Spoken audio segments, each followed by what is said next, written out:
महाशिव शक्ति नमः। आप सभी शिव भक्तों का बहुत बहुत स्वागत।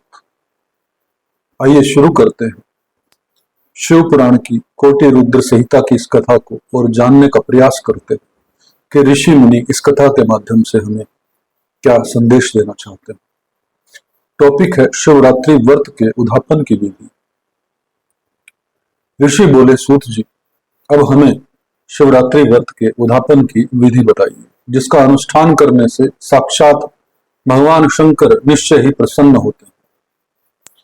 सूत जी ने कहा, ऋषियों, तुम लोग भक्ति भाव से आदर पूर्वक शिवरात्रि के उद्यापन की विधि सुनो, जिसका अनुष्ठान करने से वह व्रत अवश्य ही पूर्ण फल देने वाला होता है।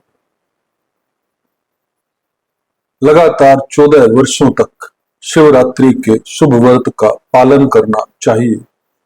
त्रयोदशी को एक समय भोजन करके चतुर्दशी को पूरा उपवास करना चाहिए। शिवरात्रि के दिन नित्य क्रम संपन्न करके शिवालय में जाकर विधि पूर्वक शिव का पूजन करें। तत्पश्चात वहां यत्न पूर्वक एक दिव्य मंडल बनवाएं, जो तीनों लोकों में गौरी तिलक नाम से प्रसिद्ध है। उसके मध्य भाग में दिव्य लिंगोत्भद्र मंडल की रचना करें, अथवा मंडप के भीतर सर्वोत्भद्र मंडल का निर्माण करें। वहां प्राजापत्य नामक कलशों की स्थापना करनी चाहिए। वे शुभ कलश वस्त्र, फल और दक्षिणा के साथ होने चाहिए। उन सब को मंडप के पश्चिम भाग में यत्न पूर्वक स्थापित करें।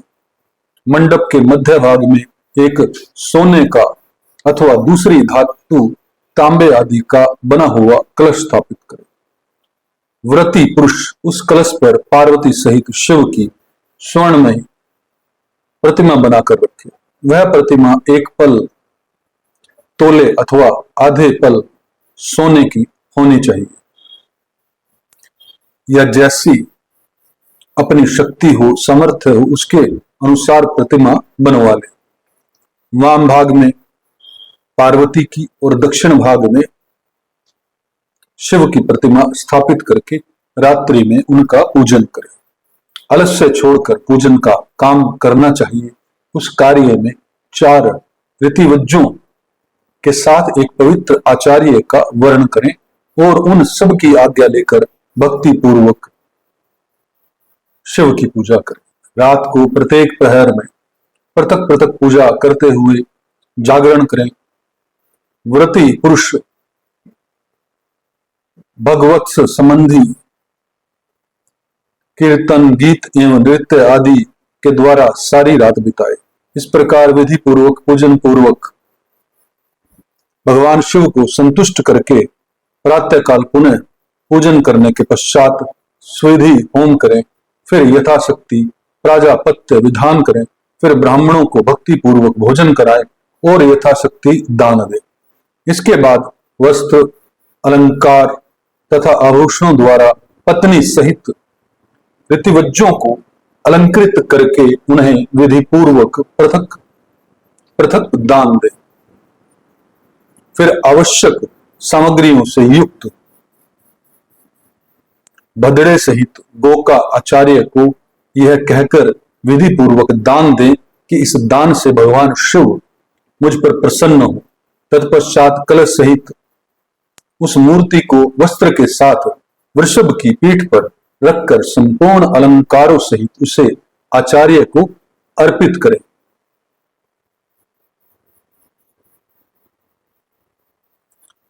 इसके बाद हाथ जोड़कर मस्तक झुकाकर बड़े प्रेम से गदगद वाणी में महाप्रभु महेश्वर देव से प्रार्थना करें।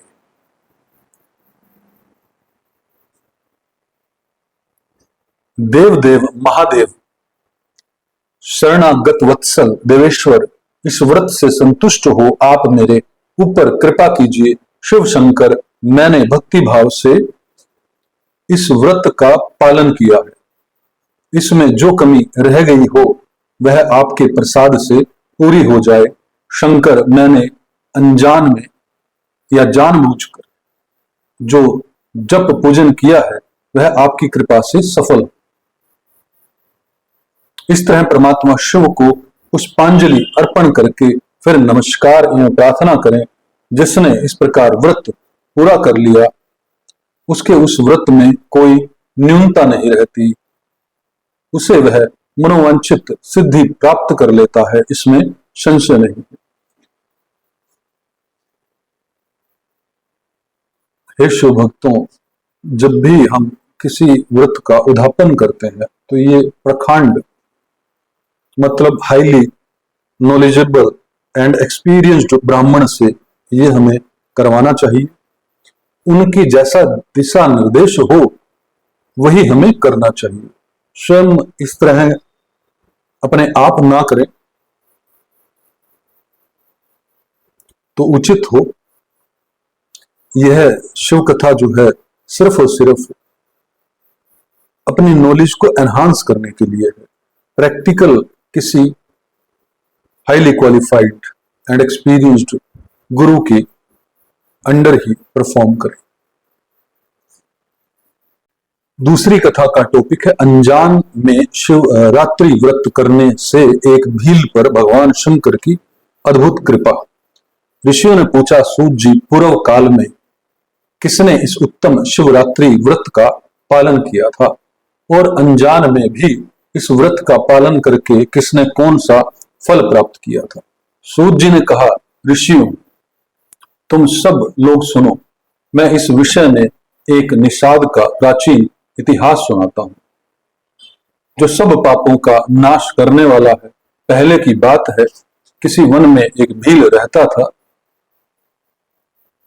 जिसका नाम गुरुद्वत।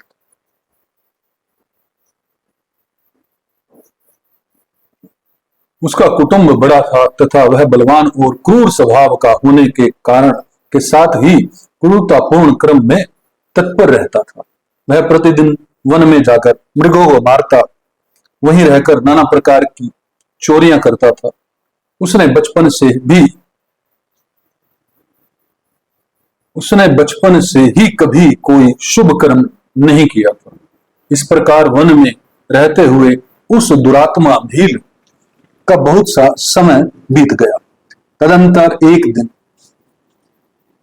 बड़ी सुंदर एवं शुभ कारक शिवरात्रि आई, किंतु यह दुरात्मा घने जंगल में निवास करने वाला था, इसलिए उस व्रत को नहीं जानता था। उसी दिन उस भील के माता पिता और पत्नी ने भूख से पीड़ित होकर उससे याचना की, वनेचर हमें खाने को दो। उनके इस प्रकार याचना करने पर वह तुरंत धनुष लेकर चल दिया और मृगों के शिकार के लिए सारे वन में घूमने लगा। देव योग से उसे उस दिन कुछ भी नहीं मिला और सूर्य अस्त हो गया। इससे उसको बड़ा दुख हुआ और वह सोचने लगा, अब मैं क्या करूं, कहां जाऊं, आज तो कुछ नहीं मिला। घर में जो बच्चे हैं उनका तथा माता पिता का क्या होगा, मेरी जो पत्नी है उसकी भी क्या दशा होगी। अतः मुझे कुछ लेकर ही घर जाना चाहिए, अन्यथा नहीं। ऐसा सोचकर वह व्याग एक जलाशय के समीप पहुंचा और जहां पानी में उतरने का घाट था वहां जाकर खड़ा हो गया। वह मन ही मन यह विचार करता था कि यहाँ कोई न कोई जीव पानी पीने के लिए अवश्य आएगा, उसी को मारकर कृतकृत्य हो उसे साथ लेकर प्रसन्नता पूर्वक घर को जाऊंगा।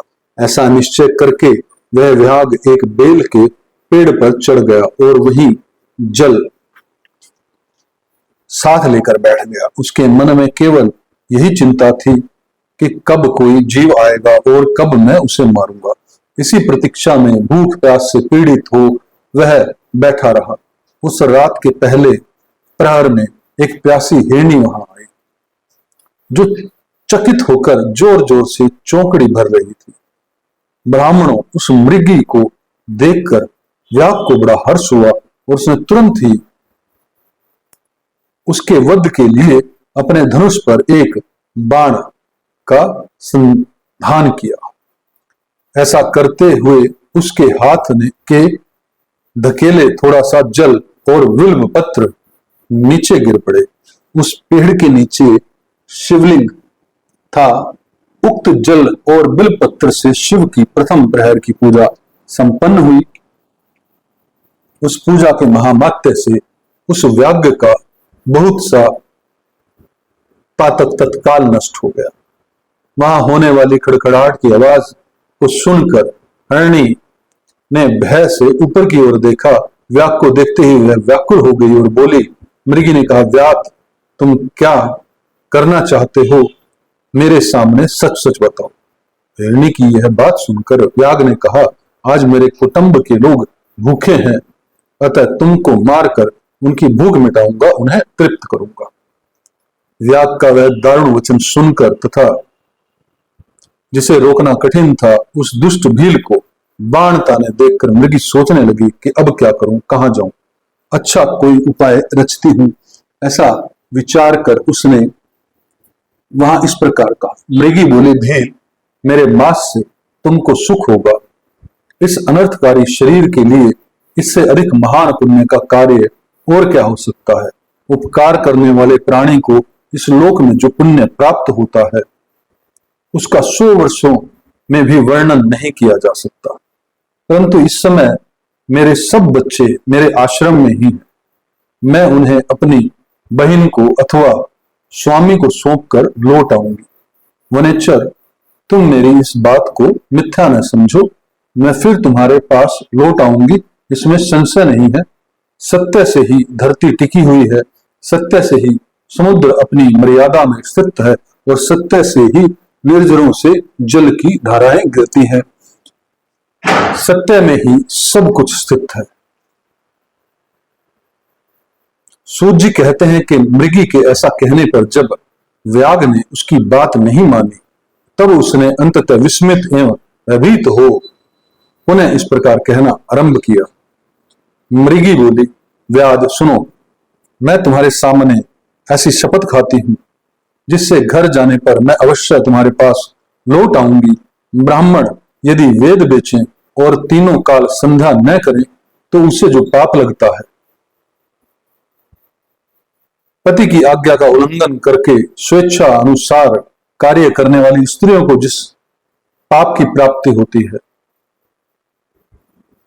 किए हुए उपकार को न मानने वाले, भगवान शंकर से विमुख रहने वाले, दूसरों से द्रोह करने वाले, धर्म को लांघने वाले तथा विश्वासघात और छल करने वाले लोगों को जो पाप लगता है, उसी पाप से मैं भी लिप्त हो जाऊं, यही यदि लौटकर यहां न आऊं। इस तरह अनेक शपथ खाकर जब मृगी चुपचाप खड़ी हो गई, तब उस व्याघ्र ने उस पर विश्वास करके कहा, अच्छा अब तुम अपने घर को जाओ। तब वह मृगी बड़े हर्ष के साथ पानी पीकर अपने आश्रम मंडल में गई। इतने में ही रात का वह पहला प्रहर व्याघ्र के जागते ही जागते बीत गया तथा उस हिरनी की बहन दूसरी मृगी, जिसका पहली ने स्मरण किया था, उसी की राह देखती हुई जल पीने के लिए वहां आ गई। उसे देखकर भील ने स्वयं बाण को तर्कस से खींचा। ऐसा करते समय पुनः पहले की भांति भगवान शिव के ऊपर जल और विल्व पत्र गिरे। उसके द्वारा महात्मा शंभु की दूसरे प्रहर की पूजा संपन्न हुई। यद्यपि वह प्रसंग वश ही हुई थी, तो भी व्याघ्र के लिए सुखदायिनी हो गई। मृगी ने उसे बाण खींचते देख पूछा, वनेचर, यह क्या करते हो? व्याघ्र ने पूर्ववत उत्तर दिया, मैं अपने भूखे कुटुंब को तृप्त करने के लिए तुझे मारूंगा। यह सुनकर वह मृगी बोली। मृगी ने कहा, व्याघ्र, मेरी बात सुनो, मैं धन्य हूं, मेरा देह धारण सफल हो गया, क्योंकि इस अनित्य शरीर के द्वारा उपकार होगा। परंतु मेरे छोटे छोटे बच्चे घर में हैं, अतः मैं एक बार जाकर उन्हें अपने स्वामी को सौंप दूं, फिर तुम्हारे पास लौट आऊंगी। व्याघ्र बोला, तुम्हारी बात पर मुझे विश्वास नहीं, मैं तुझे मारूंगा, इसमें संशय नहीं। यह सुनकर वह हिरणी भगवान विष्णु की शपथ खाती हुई बोली, व्याग, जो कुछ मैं कहती हूं उसे सुनो। यदि मैं लौटकर न आऊं तो अपना सारा पुण्य हार जाऊं, क्योंकि जो वचन देकर उससे पलट जाता है, यह अपने पुण्य को हार जाता है। तो पुरुष अपनी विवाहिता स्त्री को त्याग कर दूसरे के पास जाता है, वैदिक धर्म का उल्लंघन करके कपोल कल्पित धर्म पर चलता है, भगवान विष्णु का भक्त होकर शिव की निंदा करता है, माता पिता की निधन तिथि को श्राद्ध आदि न करके उसे सुना बिता देता है और मन में संताप का अनुभव करके अपने दिए हुए वचन को पूरा करता है। ऐसे लोगों को जो पाप लगता है वही मुझे भी लगे यदि मैं लौट कर न आऊं। सूत जी कहते हैं, उसके ऐसा कहने पर व्याग ने उस मृगी से कहा, जाओ। मृगी जल पीकर हर्षपूर्वक अपने आश्रम को गई। इतने में ही रात का दूसरा प्रहर व्याग के जागते जागते बीत गया। इसी समय तीसरा प्रहर आरंभ हो जाने पर मृगी के लौटने में बहुत विलंब हुआ। जान चकित हो व्याग उसकी खोज करने लगा। इतने में ही उसने जल के मार्ग में एक हिरण को देखा। वह बड़ा हष्ट-पुष्ट था। उसे देखकर वनेचर को बड़ा हर्ष हुआ और वह धनुष पर बाण रखकर उसे मार डालने को उद्यत हुआ। ऐसा करते समय उसके प्रारब्धवश कुछ जल और बिल्व पत्र शिवलिंग पर गिरे। उससे उसके सौभाग्य से भगवान शिव के तीसरे प्रहर की पूजा संपन्न हुई। इस तरह भगवान ने उस पर अपनी दया दिखाई। पत्तों के गिरने आदि का शब्द सुनकर उस मृग ने व्याग की ओर देखा और पूछा, क्या करते हो? व्याग ने उत्तर दिया कि मैं अपने कुटुंब को भोजन देने के लिए तुम्हारा वध करूंगा। व्याग की यह बात सुनकर हरिण के मन में बड़ा हर्ष हुआ और तुरंत ही व्याग से इस प्रकार बोला। हरिण ने कहा, मैं धन्य हूं, मेरा हष्ट पुष्ट होना सफल हो गया, क्योंकि मेरे शरीर से आप लोगों को तृप्ति होगी। जिसका शरीर परोपकार के काम में नहीं आता उसका सब कुछ व्यर्थ चला जाता है। जो सामर्थ्य रहते हुए भी किसी का उपकार नहीं करता उसकी वह सामर्थ्य व्यर्थ चली जाती है और वह परलोक में नरकगामी होती है। परंतु एक बार मुझे जाने दो, मैं अपने बालकों को उनकी माता के हाथ में सौंप कर और उन सब को धीरज बंधाकर यहां लौट आऊंगा। उसके ऐसा कहने पर व्याग मन ही मन बड़ा विस्मित हुआ। उसका हृदय कुछ शुद्ध हो गया था। उसके सारे पाप कुछ नष्ट हो चुके थे। उसने इस प्रकार कहा।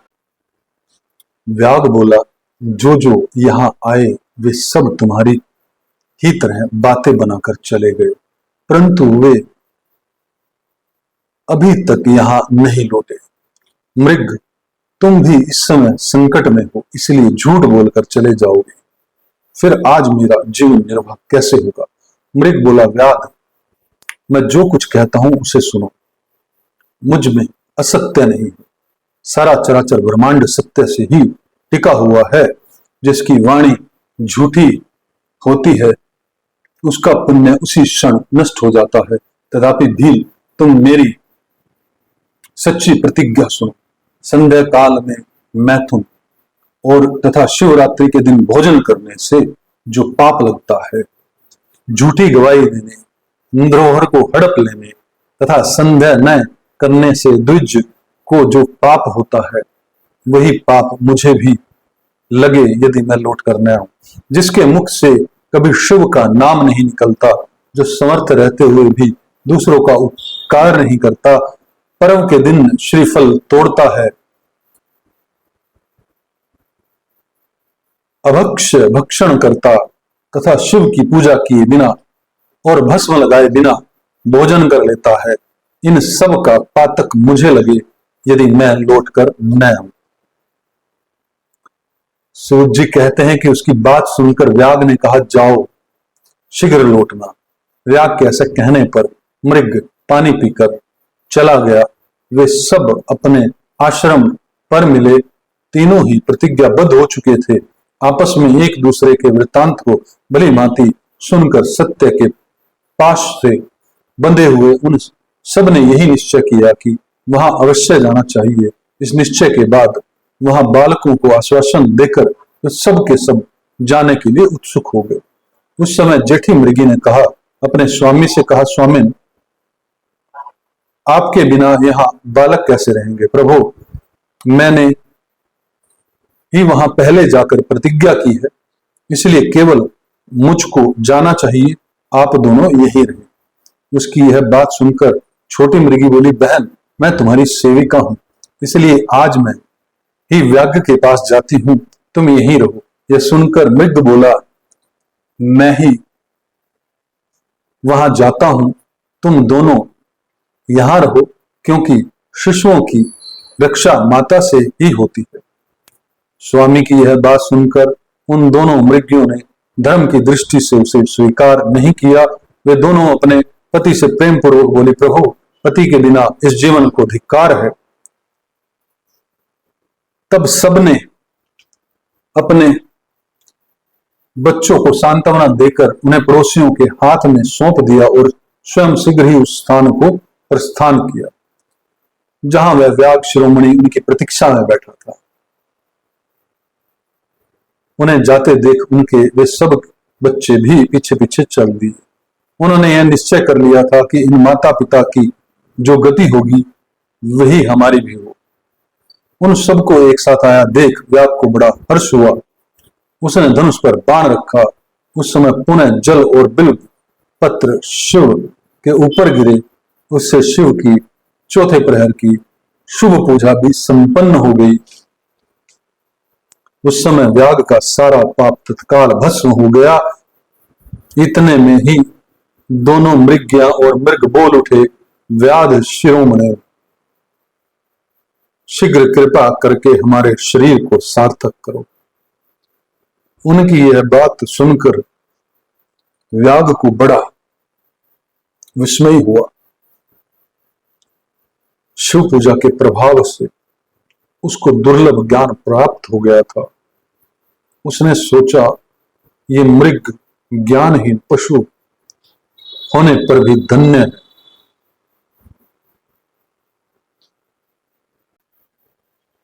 यह कथा बड़ी अद्भुत, मुझे पूर्ण विश्वास है कि आपको इस कथा से कुछ ना कुछ परिवर्तन फील होगा, एक्सपीरियंस होगा। भगवान शिव आपका शुभ करे, यही कामना। धन्यवाद।